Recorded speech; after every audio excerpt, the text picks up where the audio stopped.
Hey folks, Baltmatrix here, and today we are taking a look at the 2011 New York Comic Con Transformers Prime exclusive set.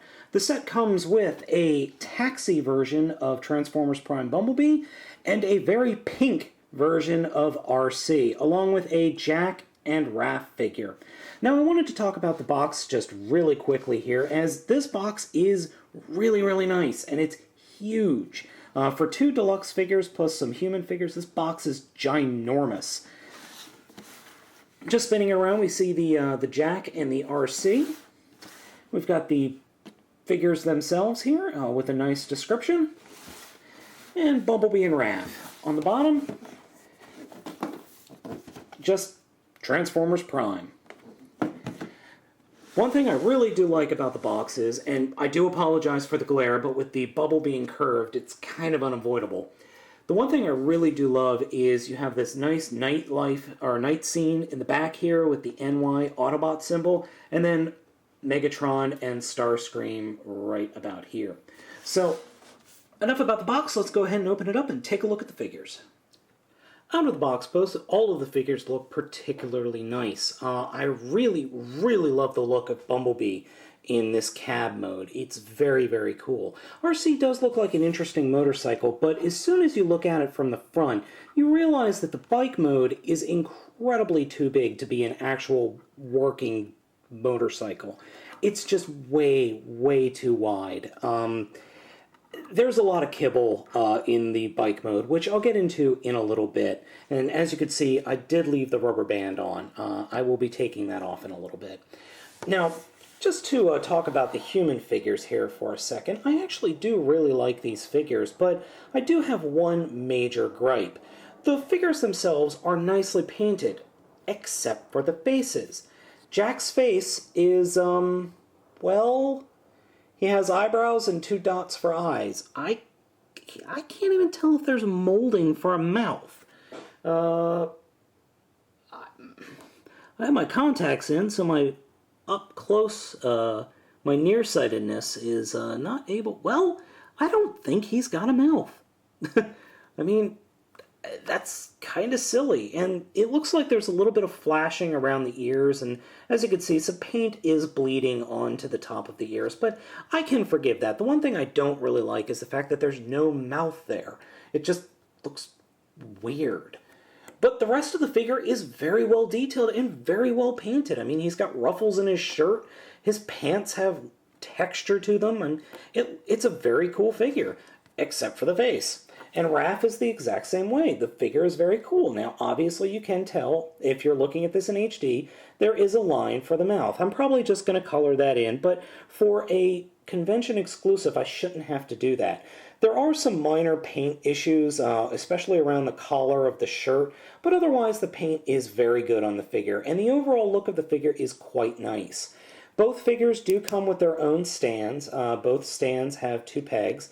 And what's nice is they are labeled R for Raph and J for Jake. Unfortunately, neither of the figures can sit on the vehicles. Well, I guess you could kind of do that and kind of do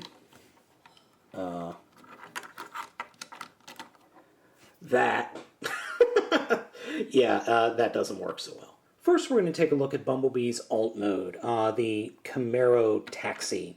I really do like the overall look of this alt mode. It just looks really nice, really sharp, nice crisp race lines. Just, it looks really cool, and it really makes me think of just an awesome car that I would love to own.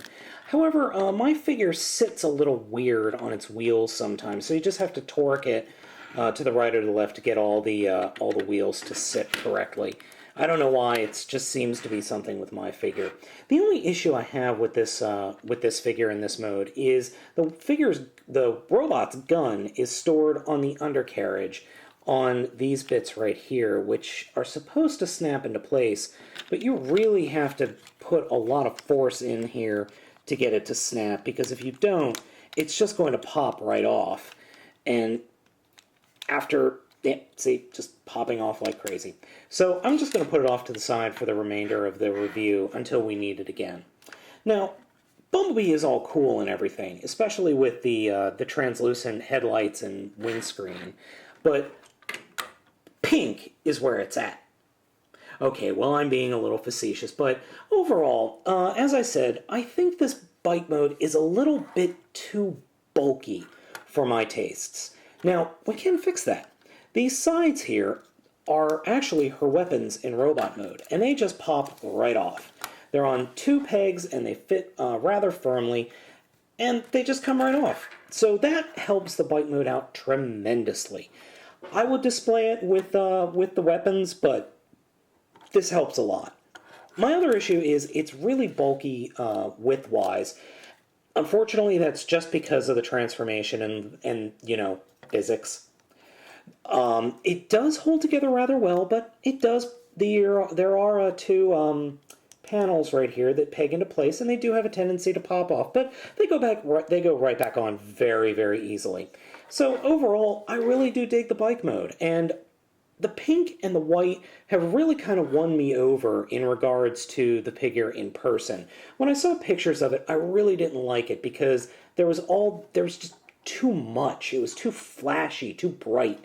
But overall, in person, the bike mode is really, really nice. And I can't wait to see this thing in the darker tones of the dark blue and the black.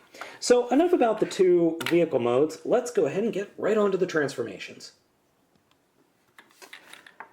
Bumblebee's transformation is about how you expect it, but there are a few twists, and there is going to be a buyer beware in this transformation segment, because something broke the first time I transformed this, and I will show you what that is. The first thing we're going to do is actually come back here and just kind of wiggle the back end off the vehicle, and just kind of unsnap it from the rest of the vehicle and fold it down. Now we'll take this one piece right here and fold that completely up, or in fact down, and then bring the entire under or rear of the car forward like that. This will expose the arms. First thing we're going to do is just fold the arms up to the underside of the vehicle and unpeg these bits from the sides like that, and that will allow us to open the roof of the vehicle and the doors. Next, we'll take these bits, which are the arms, and kind of fold them all the way forward, like that. So we have the figure like that. First thing we're going to do is come down here to what will be the feet. So you fold these gray pieces up, and these are actually the feet, and then here are the heels. Then we'll fold the rear quarter back and just lift it up and just expose just enough so that wedge is exposed, and then you can fold the rear windshield down.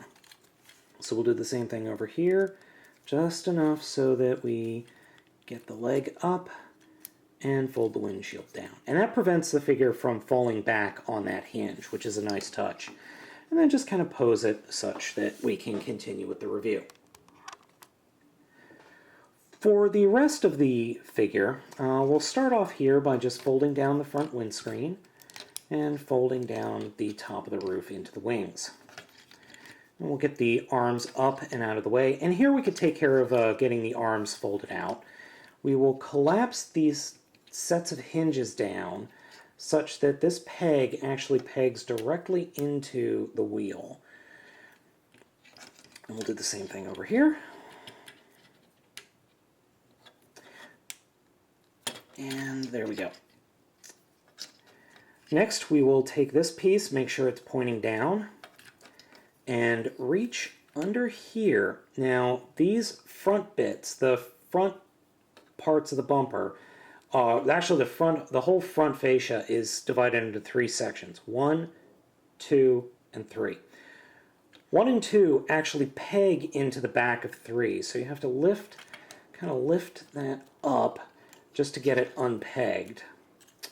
And then flip this all the way back, which will allow you to rotate this 180 degrees and then fold it back forward. And before you do that, fold that forward one more time. Now this is the bit that broke off, and I'll show you what happened here in a second. The directions weren't terribly clear, and I applied just a little bit too much force. It really did not take much. It took about maybe the weight of my hand to snap this bit, but as you can see, this is the way it's supposed to look. So we will fold that down and then collapse that so that the Autobot symbol is facing forward, and then push this up to cover it. It doesn't latch into place, it just sits there. Now what we do is the shoulders are on a hinge, so you just kind of get it such that the shoulder sits on that little hook. There is a bit under there, it's very hard to see, but it's very small and it just sits in that hook and keeps it from wobbling around. When I originally did that on this side, I pushed and torqued this way and it just snapped right off. It was, I'm not kidding you, that much force, and it just snapped clean off. And that's a shame. So we just get everything lined up, and you can actually deploy the arms a couple of different ways. You can have him with his arms fully out like that, giving him a big beastly look. Or you can have his arms folded up into the wheel well. Either way, it really doesn't matter because the arms are very, very fiddly. So here is Bumblebee in robot mode. Now the gun will fit on any arm, and I choose to put it on the left, or his left arm, because the right arm is just really fiddly.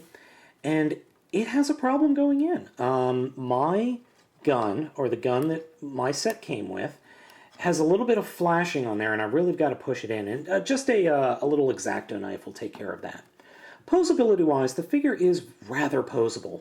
He's got plenty of head articulation, thanks to a ball joint. His arms are multi-articulated. Then he's on a ball joint for the lower hand, and his wrists are on hinge joints, not screw joints. They're screws holding them in, but they can bend. Unfortunately, there's nothing locking the arm into place at all, so it just waves around. Thankfully, though, the joints are tight enough such that you're not going to stand here and then just have it dangle down, not being able to do anything. Legs, torso, there is limited torso articulation.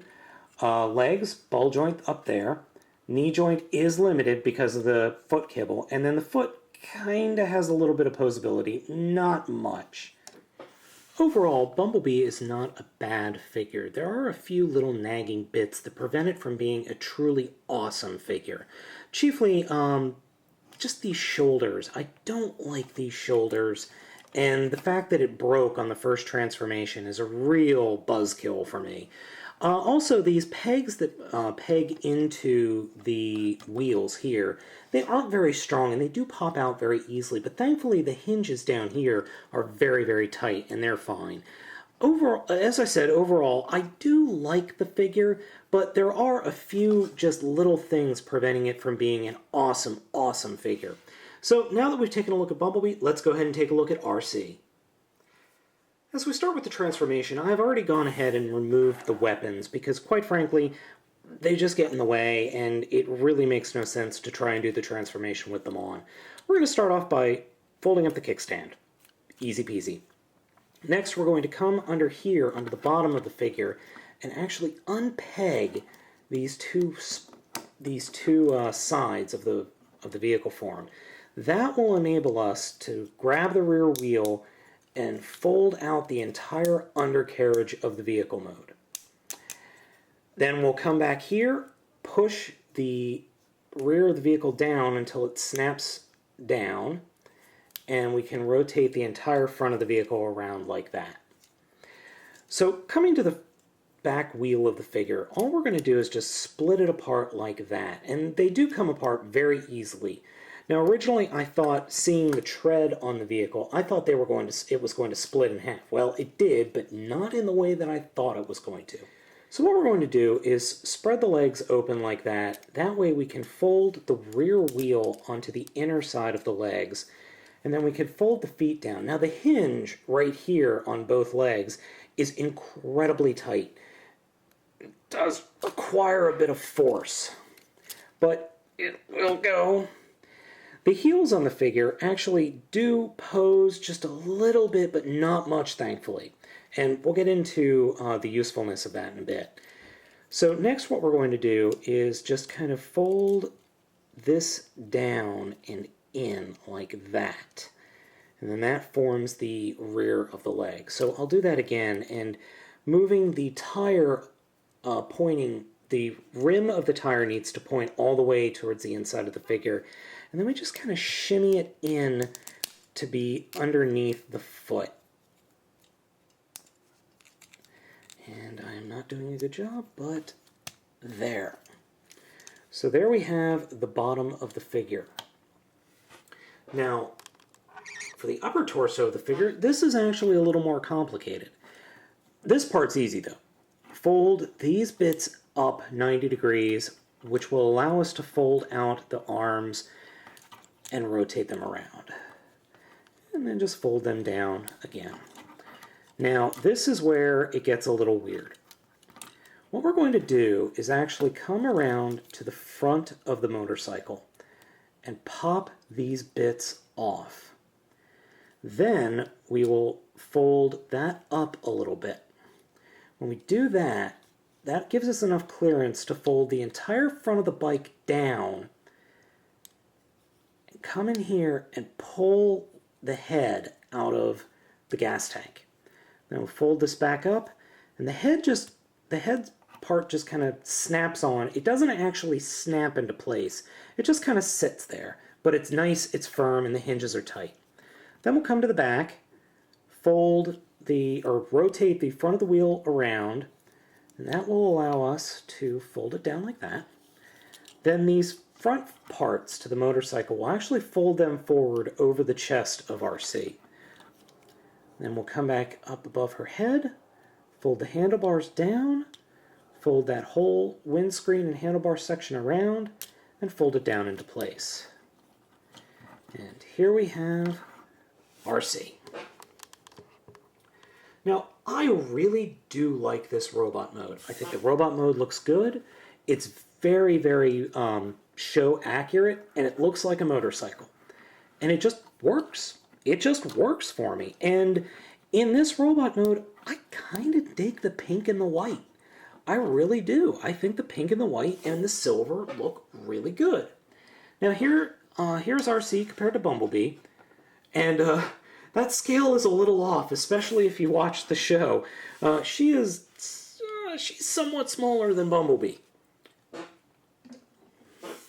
Poseability-wise, she's actually very, very good. There is actually a neck joint, or neck joint right above the chest, and then her head's on a ball joint. Arm is on this kind of limited swivel joint here in the body, and then a ball joint, and then a double hinge joint. There's a swivel joint here at the top of the arm, and then her wrists can fold in and out. Torso, there is a torso joint as part of the transformation. Legs, upper leg is on a ball joint, and then there is a very nice joint right there as part of the transformation for a knee. Unfortunately, the feet are kind of locked into place. Now, she does have some poseability issues, given the fact that the wheels do have a tendency to pop out on her feet, especially. And there is quite a bit of a backpack, but it really doesn't limit it that much. My only real issue with this mold is, one, my figure has, I don't know if you could see it, but this inner leg is not connected very well.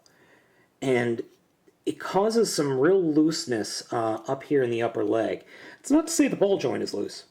What I'm saying is this I've had to tighten a couple of times already with a screwdriver, and that is a problem. But that might not be a major issue in the full run of the figure.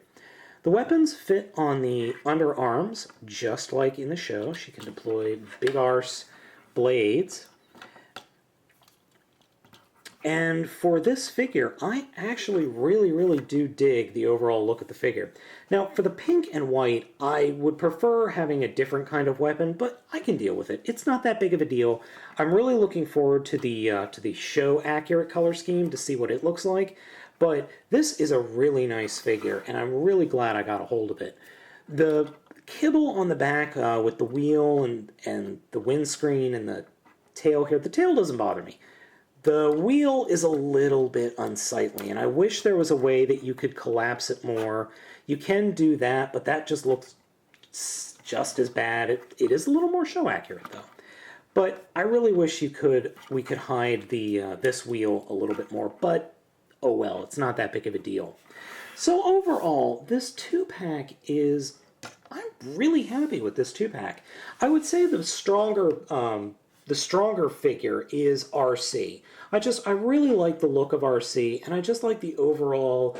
I actually really dig the paint scheme. I just absolutely love it. I don't know why.